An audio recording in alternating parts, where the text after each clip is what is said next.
Denise Charyesta ingin utang 50 rupiah juta. Reaksi Uya Kuya jadi sorotan. Berita terkini seleb Denise Charyesta ingin meminjam uang sebesar 50 juta rupiah tapi justru mendapatkan balasan menohok dari Uya Kuya.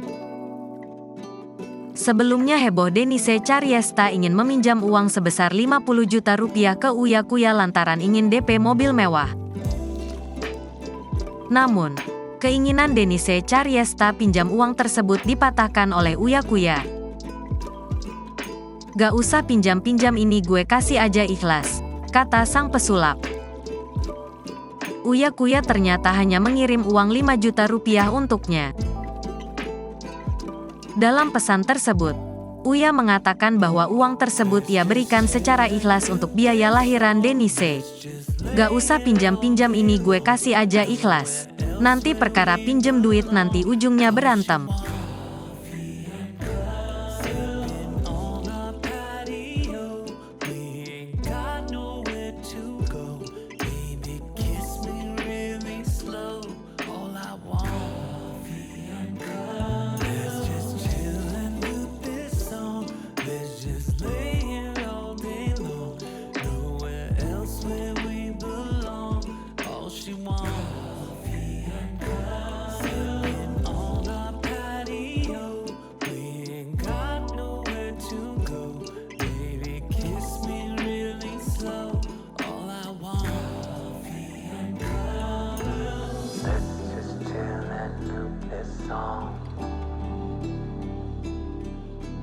Baby, you're my Babylon.